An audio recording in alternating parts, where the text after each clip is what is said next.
Meet the Ebola-killing robot. We'll explain how a $100,000 machine can kill a deadly virus with just flashes of light.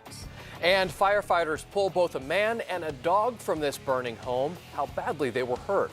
Plus, it went from having potentially years of time to being told I had like 6 months.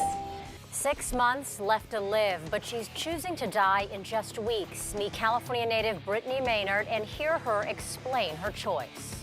This is Fox 40 News at 5. Now, Stephanie Cruz and Eric Harriman. We'll get started following some breaking news after a fire breaks out just near Yosemite. The National Park Service has issued an evacuation order for the Foresta area, and this image captures some of the smoke from the Yosemite Conservancy webcam.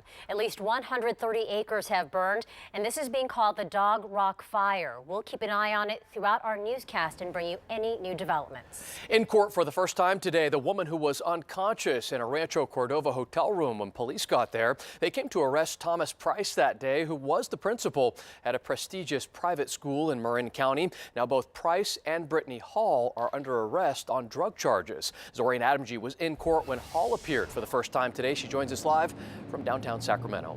Zorine? Yeah, Eric, now the principal was bailed out, but the woman he was arrested with still behind bars. Brittany Hall appeared in court today, and she faces a long list of charges. Thomas Woody Price led the prestigious Branson High School in Marin County for the past 8 years, until this week. His resignation came just days after his arrest on Tuesday at this Hyde Place hotel in Rancho Cordova. Investigators say they found cocaine, meth, and heroin inside his hotel room. You know, almost everywhere the officers looked once they walked into the room, there was some evidence of either drugs or drug paraphernalia, including cocaine, methamphetamine, heroin. Also found in the room, an unconscious 21-year-old named Brittany Hall. Hall was also arrested and formally charged Tuesday with several drug charges, including possessing controlled substances for sale and unlawful possession of controlled substances. Police nabbed the two after Hall's boyfriend called 911. He reportedly told officers he was worried. As for Price, he resigned from Branson High School. The Board of Trustees chair sent this letter to parents. He said, "The news of Woody Price's arrest is so bizarre as to defy logical explanation, and I have none. I can only say that the first time any Branson employee or trustee knew of his arrest was when the local media descended on the campus at around noon on Monday. Parents believe the school will bounce back." One person cannot ruin the whole school. Now the school plans to appoint an interim head within 2 months. Now Price will be back in court November 24th. Hall will be back in court a week from today. Thank you, Zorine. New at 5, firefighters rescued both a man and a dog from a house that was burning in Vallejo. That fire started about 8:30 this morning on Luan Court. That home was vacant and boarded up at the time, so it is possible that the man who was rescued is homeless. He was taken to the hospital and treated for smoke inhalation. The dog that firefighters rescued was not hurt in any way. Vallejo firefighters say that fire is suspicious. Investigators are looking into clues to find out what sparked a fire overnight in Fair Oaks. That fire broke out around 2 o'clock in the morning in a small field at the corner of Fair Oaks and Sunrise Boulevards. Nobody was hurt. An actor best known for playing a pastor and father on the family drama Seventh Heaven is now under investigation for child molestation. The NYPD confirms they are looking into actor Stephen Collins' alleged sexual contact with at least 3 underage girls in New York several decades ago. TMZ posted an audio recording of Collins reportedly confessing to the crimes during a therapy session with his estranged wife, Faye Grant, in 2012. Now, she's the one who allegedly made the recording secretly, and here's part of that recording again from TMZ. There was never any conversation around it. There was one instance. But how did you there was one instance what? Well, this isn't a disclosure, and I told you before, there was one instance where there was one moment of touching where I put her hand on my penis. You put her hand on? Yes. That was in the disclosure. That was also, I also told you that. The disclosure mentioned in that recording, according to TMZ, refers to when Collins initially confessed to the molestation and apparently triggered the therapy session where the tape was made. Grant claims she taped the sessions on the advice of her attorney. The couple was and is still going through a bitter divorce. The search continues for the suspect who shot and killed a Vacaville teenager on Monday morning. 18-year-old high school senior Demetrius Ward was shot in the head just outside of the Canyon Creek apartments. Last night, friends and family gathered at a vigil to commemorate his life. Detectives right now do not have a suspect in custody, but they do believe that Ward possibly knew the shooter based on calls and texts that were made by that teen. The woman killed in an alleged hit-and-run crash in Rancho Cordova last week has now been officially identified. Sacramento County Coroner's Office identified the victim as Joanne Murphy. Murphy was walking to work when she was hit by a vehicle and pronounced dead at the scene of that crash. A suspect was found a short distance from that collision site and at that point was taken into custody. Rancho Cordova police are still trying to find witnesses to that incident. This morning on northbound Highway 99, just near Mack Road, a car crashed into the center divide. The owner of the vehicle says that a car nudged him, causing him to spin out. CHP officers on scene said that there was no evidence to support that statement. Officers also say that there were no witnesses to that accident. Now to new developments in the Ebola outbreak in Spain. 4 more people are being watched for signs of Ebola. A nurse's assistant in that country is the first person known to have contracted the disease outside of Africa. She'd been treating Spanish missionaries. The missionaries had gotten Ebola while they were in West Africa, and they both died after returning to Spain.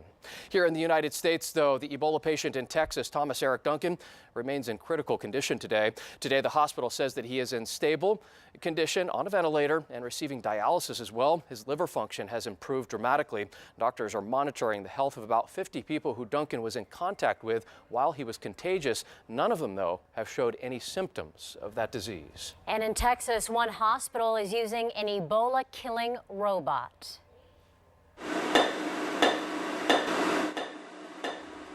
That machine uses UV light that's 25,000 times brighter than the sun. It can kill viruses better than soap and water. It's in use at University Hospital in San Antonio. Each robot costs about $100,000.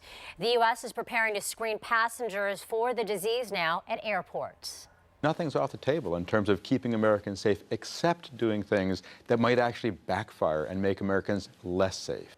Screening procedures could include singling out certain passengers for questioning and even in some cases taking their temperature before boarding a flight.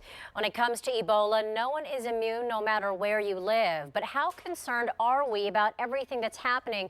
Eric, you have some new numbers that show us what we're thinking about this virus. Yeah, Steph, really 2 questions is what we're looking at here. How confident are we that the U.S. government can prevent a major Ebola outbreak here? Also, how concerned are we about exposure on the broader level? It was released today from Pew Research. About 1,000 people were polled. Let's start here in terms of the confidence that Americans are having right now that the government can prevent an Ebola outbreak on U.S. soil. Right now, 20% of the 1,000 people polled say that they have a great deal of confidence. 38% say that they have a fair amount of confidence. 24% not too much confidence. And 17% of the 1,000 people surveyed in the United States say that they have no confidence at all. Let's go on to the second one here in terms of exposure. How worried are we based upon education level that we're going to get Ebola? 22% of college graduates say that they are very concerned. 34% with some college experience say that they're very concerned. And 38% with a high school diploma say that they are very concerned about the Ebola outbreak and possibly catching it. Hundreds of American troops, meantime, are being deployed to Africa to help fight Ebola in that country. They will not be directly involved in treating patients, but the role is to help set up testing labs or establish medical treatment. Now, the troops will still be carefully screened to make sure they don't get infected. And more than 100 Army medics from the UK are being sent to Sierra Leone in West Africa. The team is practicing various containment procedures in a mock-up field hospital before their deployment. The goal is to set up a field hospital to treat medics who have been infected. In West Africa, Ebola has killed more than 3,400 people. Today, a federal appeals court struck down same-sex marriage bans across the western United States. The decision by the U.S. Ninth Circuit Court of Appeals specifically strikes down same-sex marriage bans in 2 different states, that is Idaho and Nevada. But it also applies to other states under that circuit, which means that similar bans in Alaska, Arizona, and Montana have been overturned as well. That decision now brings the number of states where same-sex couples can marry to 35. Christina. All right, we're still heating up. Temperatures well above normal for this time of year. Normal would be in the mid-80s. Instead, we are in the mid-90s once again. Here's a look at temperatures, and you can see from Redding stretching into Sacramento all the way into Fresno, we are seeing temperatures in the low to mid-90s. Yes, it is hot for this time of year, but look at San Francisco, only 66 degrees, so we're starting to see some cooling, and the reason why, we have a marine layer. It has returned along the coast. It is back. That will help cool things down over the next couple of days. We'll also watch for moisture continuing to push into Southern California. I'll have more on that coming up. We could see some very heavy showers. I'll let you know if that's heading towards the Sierra. Otherwise, we will wait for the Delta breeze. We do have winds to 22 miles an hour in San Francisco. They're starting to pick up in Fairfield. When will they finally help to cool us down? I'll have that answer in your 7-day forecast. Welcome back. Basketball. Tonight, the Kings play their first preseason game at home against the Toronto Raptors. And Nicole Comstock live now at Sleep Train Arena with a look at all the anticipation. Nicole? Stephanie, anticipation's been building out here all day. Right now, we're just about 2 hours until game time. So it's an exciting day to be here in Sacramento. Now take a look at that new court that the Kings get to play on tonight. Definitely a fresh new start. And in their first game of the preseason at home, the Kings play the Toronto Raptors.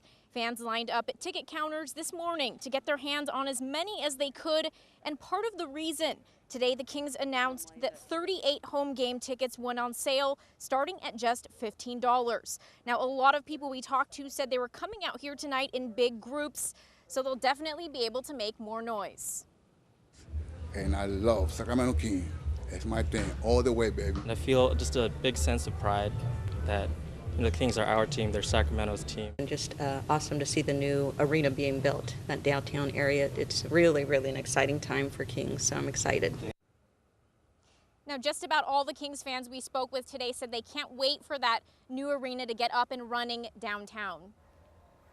All right, Nicole, thank you very much. They say that the grass isn't always greener on the other side. Coming up, we'll get both sides of the debate over Measure S, a marijuana cultivation ordinance on the ballot in Nevada County. And ho, ho, ho, ho, ho, ho, ho. You just watched a rare phenomenon that's never been caught on camera before. Before 6, find out the science behind rock exfoliation.